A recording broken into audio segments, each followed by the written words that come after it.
Hey everyone, welcome back to the channel.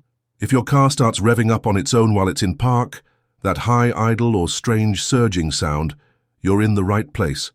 Today we're breaking down 7 common reasons why your car might be revving in park and how to fix each one. There are several reasons why a car may rev in park. Here are the most common ones. First up, a faulty idle air control valve, or IAC, is one potential culprit. This little device adjusts the volume of air that bypasses the throttle plate, influencing the engine's idle speed. When it's not working properly, you might notice high or erratic idle speeds, which can cause unexpected revving. Next on the list we have vacuum leaks. These occur when there's a breach in the intake manifold or vacuum hoses, allowing extra air to sneak into the engine. This can throw off your air-fuel mixture balance, leading to higher RPMs and, you guessed it, unintended revving. Listen for a hissing sound, or try a smoke test to identify these pesky leaks. Throttle issues are another common cause.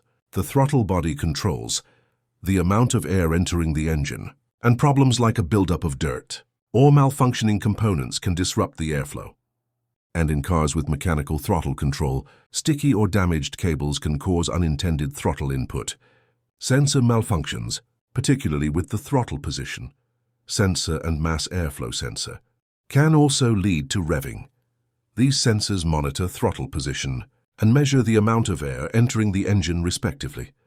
When they give faulty readings, the engine may receive incorrect air or fuel mixtures. Finally, ECU, or engine control unit problems, can result in erratic engine behavior, including revving. The ECU is like the vehicle's brain, managing engine performance based on sensor inputs. Software glitches or hardware failures in the ECU can lead to all sorts of issues.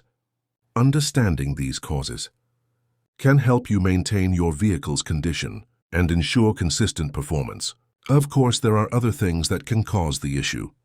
However, I went over the most common causes of a car revving while park. All right, there you go. 7 common reasons why your car revs in park and how to fix them. If this video helped you out, don't forget to like, subscribe, and hit that bell so you don't miss our next car fix breakdown.